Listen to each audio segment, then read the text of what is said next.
Ok. Donc, dans cette nouvelle vidéo, nous allons essayer de voir les navbars. Donc, les navbars, c'est quoi? Les navbars, ce sont des menus, tout simplement. Donc, menu, par exemple, on va descendre tout simplement. Par exemple, ceci, c'est un menu. D'accord? Donc, ceci, donc, ce sont tout simplement des navbars. D'accord? Donc, des navbars, en quelque sorte, ce sont tout simplement des menus. Maintenant, comment est-ce qu'on peut faire ça avec Bootstrap? C'est très simple. Donc, si on allait faire le menu avec CSS classique, ça allait être encore beaucoup plus compliqué. Donc, dans ce cas aussi, Bootstrap nous rend la vie trop facile. Par exemple, pour créer ce genre de menu-là, ici, je donne un exemple tout simple. Par exemple, ici, pour créer ce genre de menu-là, Bootstrap, il te permet de créer ce menu-là très facilement, très simplement. D'accord? Donc, il suffit juste de vous rendre sur la documentation ici. D'accord? Et de revenir ici au niveau de components. Donc, les menus ici, ils le considèrent comme des components. Et vous descendez un tout petit peu. Ici, on va chercher nav. Par exemple, ici, on cherche navbar ou navs. D'accord? Ici, automatiquement, vous allez avoir des liens. Automatiquement, vous allez avoir tout simplement des menus.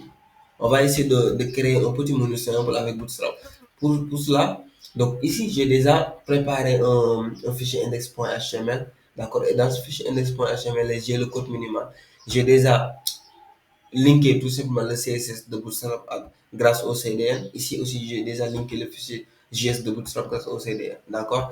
Donc maintenant, pour créer un menu, c'est très simple. D'abord, je vais me rendre sur navbar ici. D'accord? Donc, je descends un tout petit peu.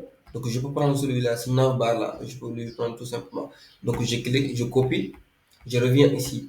Donc, avant même de faire quoi que ce soit ici, là, je peux tout simplement utiliser une div. Et dans cette div là, ou bien même, je peux même faire beaucoup plus avancé. Je vais utiliser tout simplement la balise header. Et dans cette balise header, je vais tout simplement copier ici le code que je viens de coller. Donc ici dans header, je vais lui donner tout simplement une classe conteneur fluide pour lui dire OK. Donc il ne faut pas que tu laisses d'espace. D'accord? Donc je reviens ici, j'actualise. Automatiquement, j'ai un menu comme ceci. D'accord? D'ailleurs, même le hello world là, je vais l'enlever ici. Vous allez voir. Voilà, automatiquement, j'ai déjà mon menu ici, d'accord? Maintenant, ici, j'ai ma barre de recherche, d'accord? Donc, ici, j'ai mon menu. Par exemple, pour le navbar ici, je peux changer ceci et mettre tout simplement le logo, d'accord? Ici, pour le drop-down, ça, bon, là, ce bouton disable, donc ça, c'est le recherche, c'est le search, d'accord? Par exemple, ici, je peux mettre tout simplement contact, donc je reviens ici. D'accord. Voilà, ici, j'ai mon logo, j'ai mon home, j'ai mon contact. Quand je clique sur drop down, donc voici, il y a des menus très simples qui arrivent ici. Et ce bouton-là, c'est disable, ça veut dire que nous, on peut pas cliquer ici. Si on veut enlever disable, tout simplement, on va juste enlever cette classe-là, disable ici. D'accord. Donc, on actualise, automatiquement, ce bouton est cliquable maintenant. Voyez un peu. Donc, quand on ajoute la classe disable, ça veut dire que ici, l'élément, on peut pas cliquer l'élément. C'est très simple. Par exemple, si on veut maintenant changer le background, voilà ici. Donc, ils ont mis background light, ils ont mis navbar light, ils ont mis background light. D'accord? Donc, ici, voilà. Donc, on peut changer ça rapidement. Donc, on va tout simplement venir ici. D'accord? On va descendre un tout petit peu. D'accord? Donc, maintenant, il nous propose les couleurs. Tout simplement, par exemple, si je veux avoir ce blanc-là, automatiquement, je dois changer navbar, mettre dark et background, je dois mettre tout simplement dark. Donc, je viens ici, je copie cette classe-là, je remplace ici navbar light et background light, tout simplement. Donc, je reviens ici sur mon code. Automatiquement, j'actualise. Donc, automatiquement, Bootstrap, il est assez intelligent. Donc, il met les écritures en blanc et le fond, il le met en noir. Voyez un peu. Donc, déjà, ça, c'est très pratique. On peut faire beaucoup de choses avec Bootstrap, surtout les menus. C'est très simple. D'accord? Donc, là aussi, on peut revenir ici sur Navbar et Tabs pour voir un peu ce qu'il nous propose. D'accord? Donc, ça, il se concentre tout simplement sur les liens. Par exemple, ici, sur les nav items, nav link.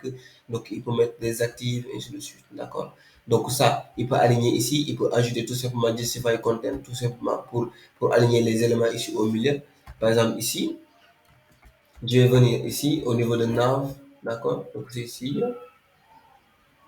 Euh, donc là, quand j'ajoute ici cette classe-là ici, bon, là, ça ne fonctionne pas. Pourquoi? Parce que là, la structure, c'est pas la même chose. On va essayer de voir après. D'accord. Bon, c'est pas grave. Euh, pour faire des monnaies avec Bootstrap, c'est très simple. Donc, si vous voulez faire un monnaie comme ceci, tout simplement, vous allez tout simplement copier celui-là. Donc, vous venez ici. D'accord. Là, vous collez celui-là ici. Vous actualisez. Donc, automatiquement, nous allons avoir ceci. D'accord? Donc, vous avez la possibilité de changer beaucoup de choses avec Bootstrap. Il suffit juste de faire des petites manipulations et vous obtenez ce que vous voulez. Donc, encore une fois, tout ça, ce sont des exemples des affaires avec Bootstrap. Dans les prochaines vidéos, nous allons essayer de prendre ces choses-là comme notre projet et nous allons essayer de les faire avec Bootstrap. D'accord? Voilà. Donc, c'était tout pour, pour les navigations avec Bootstrap. D'accord? Merci.